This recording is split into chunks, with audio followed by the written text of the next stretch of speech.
As you may recall, the motor division of the peripheral nervous system is divided into the somatic division, which includes the conscious or voluntary control of skeletal muscle.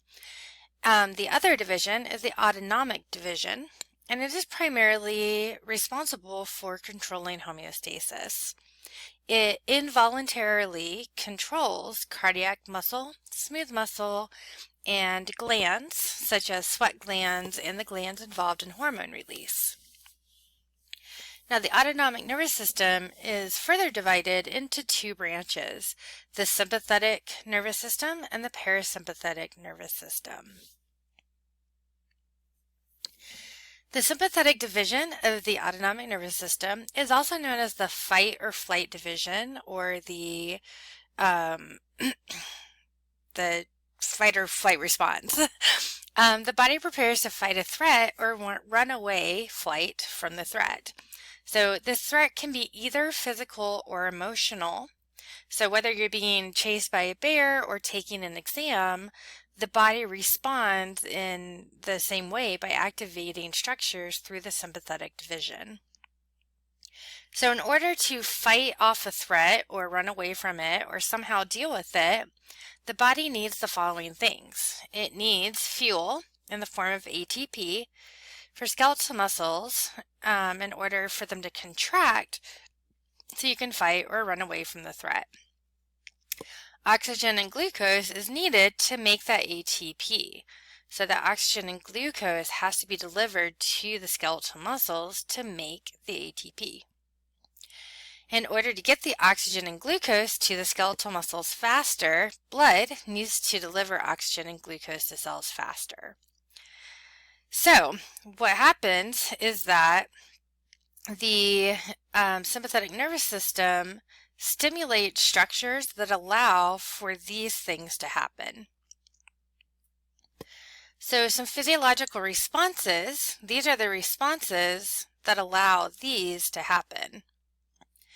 So let's take a look. So first of all, the breathing rate increases. This means that more oxygen is brought into the body. The heart rate increases so that nutrients, such as that oxygen that was just inhaled and glucose that is potentially stored in the body, can be delivered around the body quicker.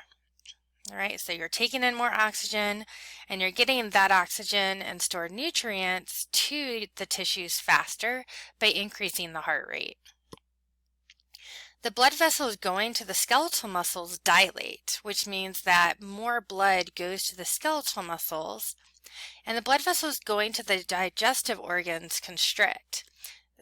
This is because there's only so much blood to go around the body, so in order for more to go here, less has to go somewhere else. And when it comes to fighting off a threat, especially if it's a short-term threat, it's more important for your skeletal muscles to be able to fight off a predator or run away from a threat than it is for your intestines to absorb food or absorb nutrients. And this is also one reason why when you're in a stressful situation, whether it's an acute stress or a chronic stress, one kind of symptom of stress has to do with gastrointestinal problems. So some people, when they're faced with a really acute threat, they throw up.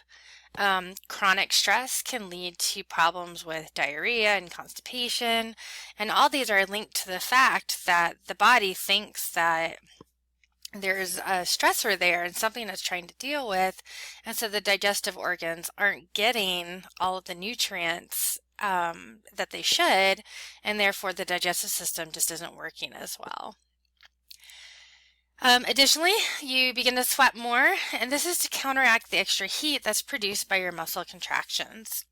And the pupils of your eyes dilate. This is because your eyes provide a lot of information as to what is going on in the external environment.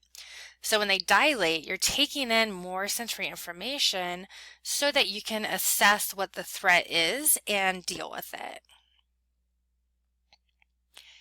Now, the parasympathetic division of the autonomic nervous system is known as the rest and digest division, and it's the opposite of the sympathetic division. So all of those physiological effects we saw here, the parasympathetic division would do the opposite. Okay, so this is your breathing and heart rate are lowered. More blood goes to the digestive organs. This would be like sitting in a hammock drinking a margarita on a tropical beach, whereas the sympathetic nervous system would be running away from a bear or taking an exam.